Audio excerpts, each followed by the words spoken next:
Welcome to Footnote and the A&T Bookstore in Clifton, New Jersey. I'm your host, Kimberly Austin. Ibrahim Abdul Matin talks to us about his book, Green Deen, What Islam Teaches About Protecting the Planet.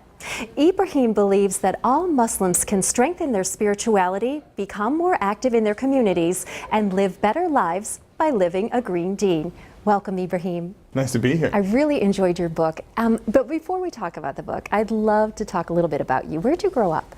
So I grew up part of my life in Brooklyn, New York, some part of my life in Queens, but a major part of my life was also in upstate New York. I sort of got my first taste of the natural world, grass, green trees, you know, the beautiful surroundings that accompany someone in a rural area. And I had a good balance. I had upstate and downstate. So I understood the only place I never lived was a suburb. Okay. So I got to really absorb the lessons from the city and of the people, the taste of cultures, the sounds, the smells, and of the urban and of the rural areas as well. But now I'll let you tell us about the book. Tell us what it's about. So Green Deen, What Islam Teaches About Protecting the Planet. I look at water, waste, energy, and food, and I look at principles in Islam. I look at the idea of oneness of Allah, and that all of His creation is also connected. I look at the idea that everything in nature is a miracle, is a sign of God's mercy and grace. And then I look at the idea that we are all the stewards of God on the planet Earth, and with that we have a deep covenant, a trust to protect the planet. And then I look at the balance that human beings are part of in this natural creation. We're a part of an amazing, intricate balance, and we have a responsibility to maintain that balance, and that's doing justice to the planet Earth. So I tell stories about people, I give commentary, and that's the basic structure of Green Deen. And the book is full of wonderful stories, including one about your dad, and he was probably the biggest influence on you as you moved to this direction. It's true. My dad is definitely an outdoorsman. He finds himself the most comfortable in the woods, and he'll regularly go out and pray outside every day. Was that one of the most striking experiences you had then when he would pray? Is that really what stuck with you? Yeah, I think he brought us upstate New York to a place called Bear Mountain. And Bear Mountain is just north of New York. If you were riding your bike, you could make it there within 100 miles. I need a light, though. Right? But my dad would bring us there, and I remember one time he brought us there, and he said, it's time to pray. And we were like, pray? You pray in the mosque, you pray in the house. But he was like, no. There's a hadith, or the saying of Prophet Muhammad, peace and blessings be upon him, that says, the earth is a mosque. Everything in the earth is a mosque, and you can pray anywhere if you need to. When you decided to write the book, you've lived this lifestyle, but to actually put pen to paper can sometimes be a little bit intimidating. What really sparked your interest in putting it down and writing a book? I think the primary challenge when you're working in the environmental movement is what stories need to be highlighted, what connections need to be made so that we can amplify the message. And it seemed as though the environmental movement was hyper-secular, that everything was about facts and figures, everything was about framing, and everything was about marketing, and we weren't doing enough framing right, enough marketing right.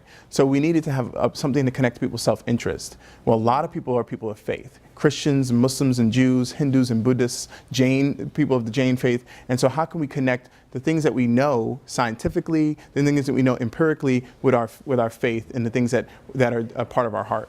That's such a nice way to look at it, because you're absolutely right.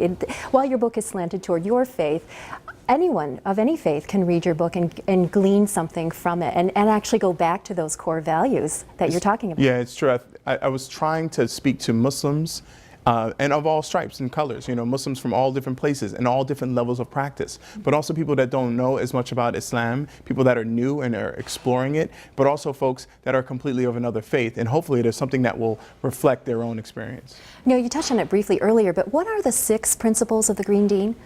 We speak about Tawheed, which is the oneness of God and His creation. We speak about the ayats, or the signs, that are also ayats or lines or parts of the Quran, but also ayats or signs in nature. So a tree, a bird, those are signs of God's grace in nature. Then we speak about the Khalifa, which is the stewards of God on earth. And in many ways you can see that as human beings have to pick up where other people came before us, and we have to set up the earth in a positive way for the people that are going to come after us. We have to be considerate to the people that come after us. Great point. Then we have a responsibility.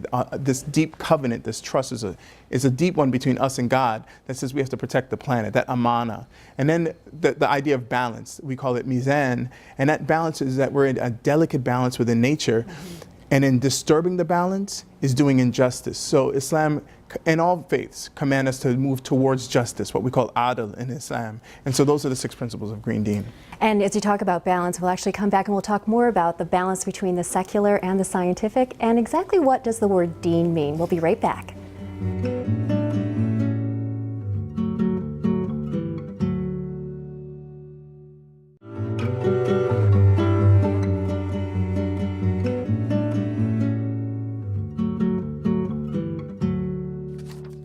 Welcome back. We're continuing our chat with Ibrahim Abdul Matin, talking about his book, Green Deen, What Islam Teaches About Protecting the Planet.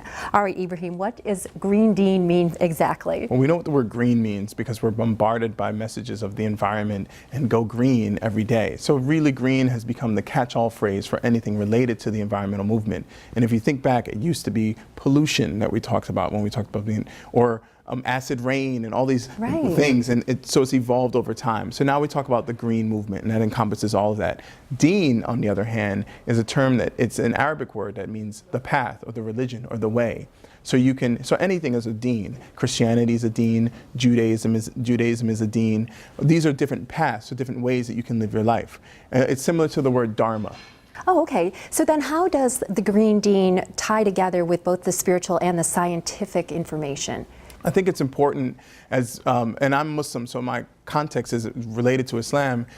I think it's important to not disconnect your faith with the work that we have to do to protect the planet, because a lot of what we have to do to protect the planet relies on us having a deep understanding of science and of doing a deep scientific inquiry. And that requires us to say, okay, so there's things that we don't know, things that we need to learn about creation. And being a good Muslim in many ways is investigating what God has created and learning more, and science is the tool that we use to learn more about creation. And along that same path, you say in the book specifically that interfaith work is very crucial to this movement and getting people again to this neutral, common ground kind of area. Why is that, though? I was in DC, Washington, D.C. recently at the Green Festival, and a woman and I were sitting down at lunch, and she was an older white woman, and we were having a conversation, and I handed her a card related to my talk I was about to speak later. And then she said, well, talk to me about Islam and the environment. And I went through the principles of Green Deen, and one that I spoke about specifically was the idea that human beings are the stewards of the earth, what we speak of as the Khalifa.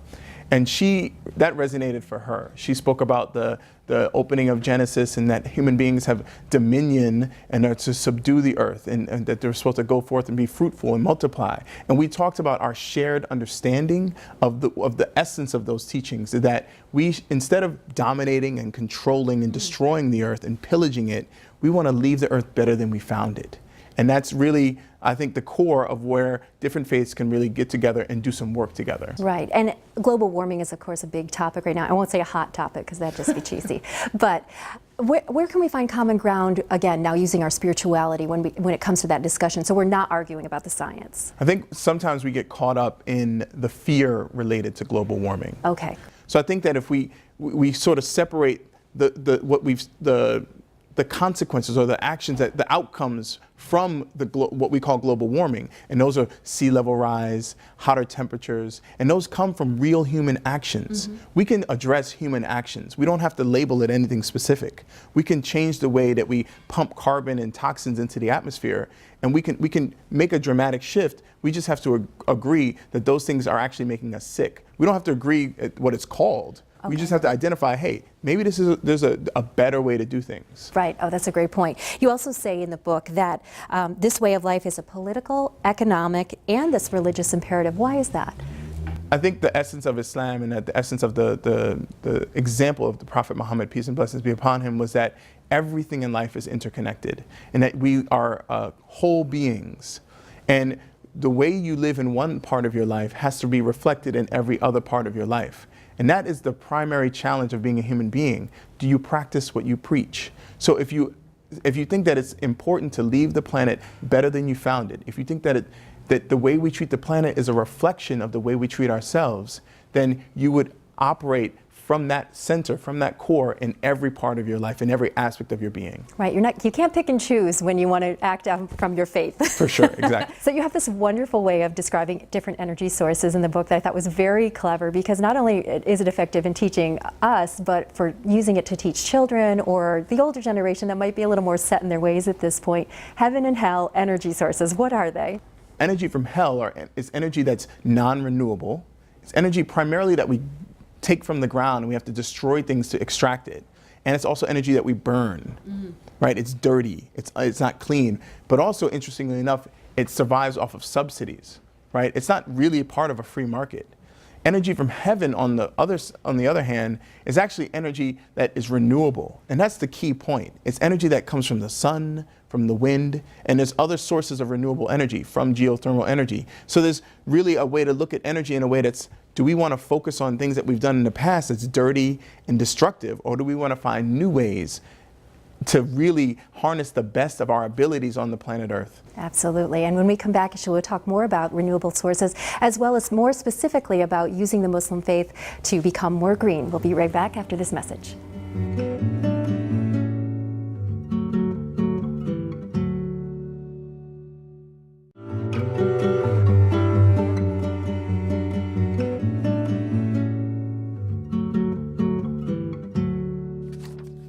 Welcome back. We're continuing to talk with author Ibrahim Abdul Matin about his book, Green Deen, What Islam Teaches About Protecting the Planet. And let's get a little more specific, talking about your faith. And I really enjoyed what you talked about in the book with greening of mosques. Tell us more about that. Yeah, I think you walk into a mosque in any part of the country, really in any place in the world, and you're supposed to feel good, right? You're supposed to feel like this is a place for reflection, a place to connect. And I think a lot of times you might be a little disappointed. And I think, and not deeply disappointed, but sometimes maybe it's not as clean as it could be, or it's not as warm as it could be, or, those are little small things, but they mean a lot.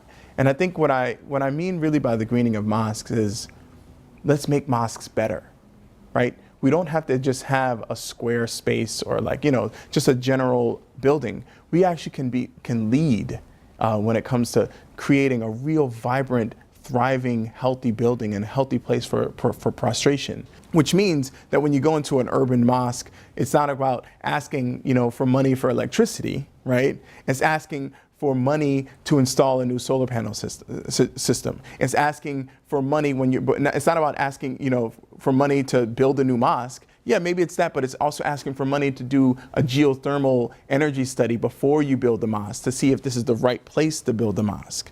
Oh, that's right? A good point, right? So again, so you place it somewhere where you would have Precisely. access to the sunlight and get the solar panels fully charged like you would need them to be. And there's different places that require different characteristics that make it a green or a healthy mosque. So depending on your climate, your environment, I think you should really make the mosque culturally relevant, just like you make yourself when you walk into a different group of people. And in countries where the Muslim faith is more prevalent than in other countries, do you find that they're leading the way as well into the green living lifestyle? And is the faith what's leading them?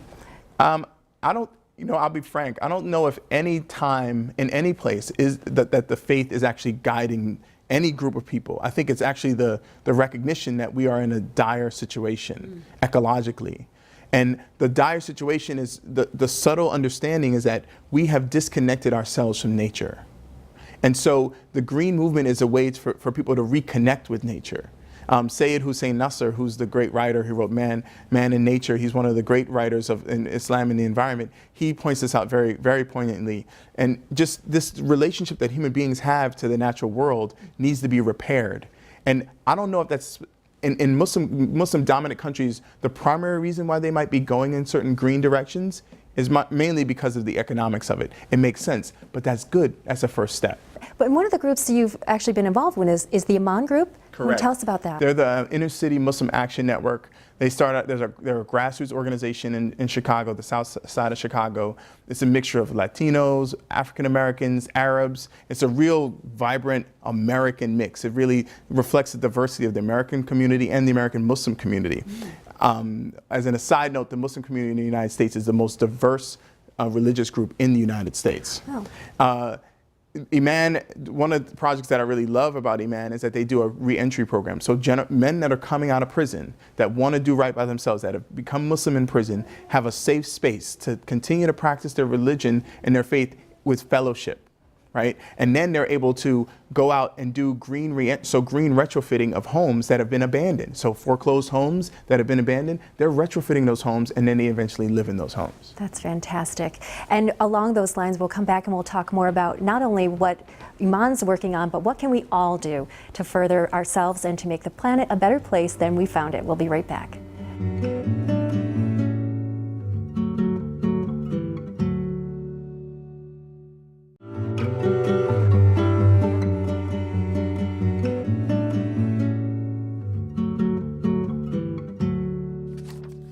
Welcome back. We're continuing our talk with author Ibrahim Abdul Matin about his book, Green Deen.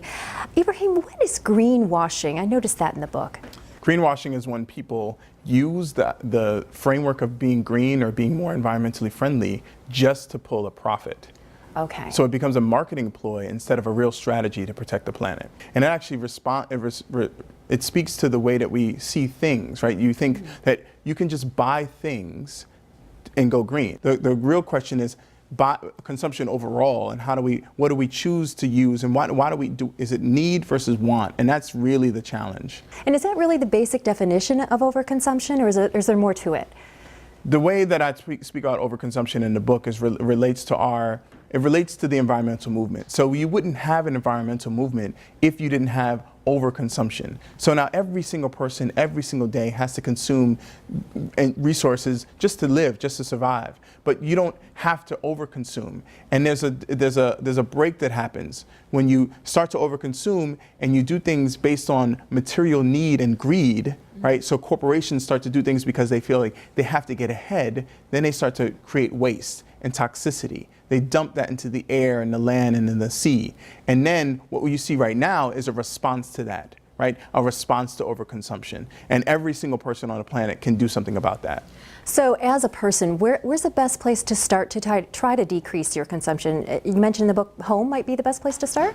Home is definitely the best place to start. When I like to tell folks whenever I'm out speaking is that figure out specifically how much waste do you create in your own family? How much trash do you create? Figure that out throughout the course of a week. How many garbage bags do you put out? And then the next week, put out a little bit less. So take real incremental slow steps and start from scratch, really. It's really starting from scratch, and that mindfulness of knowing. There's a hadith a saying of the Prophet, peace and blessings be upon him, where he said, when you make wudu, and I'll talk about water, but when you make wudu, which is the ritual ablution before you pray, even if you're by a river, then you should not waste the water. It's not that you would waste water, you're by a river.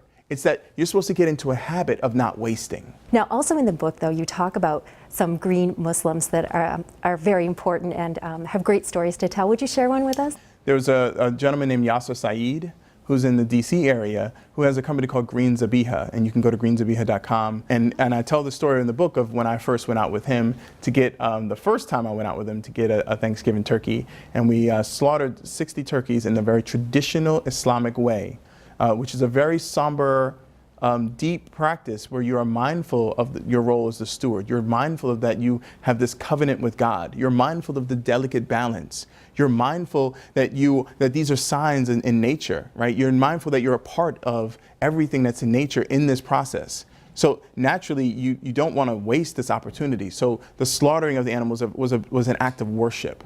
But I really think that's the direction we need to be going in. Grass-fed, hormone-free, organic, and the beauty of the Islamic tradition is that we already have a template for this to happen. The Halal Zabiha template is already ready-made for a green world. Just like you'd mentioned before, the covenants really are already there. We just kind of need to reconnect to them. I think you're right, and I think that a lot of us, we think of this in the environmental movement, it's really what our parents used to call home economics. Right. It's really what they used to call agricultural science. It's just being mindful of what's in your environment. It's just understanding the science of everything in your environment so you can use it to the best of your ability to protect the planet. And knowing, too, that this isn't hard to do. Yes, that is a challenge. What do you hope people take away from the book? The most important thing that I think that people should take away from Green Deen is that the way we treat the planet is a reflection of the way we treat ourselves. Yasser Saeed, who I just mentioned earlier, who has greenzabiha.com, he said this in a talk. He said, what do you feed cat food to? A cat. What do you feed dog food to? A dog. And the question is, what do you feed junk food to? Human beings. So we don't see ourselves as sacred. We don't see ourselves as part of God's creation. Because of that, we see it a completely separate, so we can do whatever we want to it. We can destroy it. We can dump toxins into it. We need to recognize that we are actually part of that the way we treat the planet is a reflection of the way we treat ourselves. I'm so glad you wrote the book. Thank you so much for being here, Ibrahim. It's been a pleasure. Thank you. Thanks for having me. Thank you, Ibrahim. So, how green is your Deen? Well, no matter what your faith is, as Ibrahim says in the book, we all live and work here together, and we have a collective responsibility to keep the earth clean and safe for everyone. In fact, the best idea is to leave it better than we found it. Thank you for being with us today. I hope you'll join us again next time on Footnote.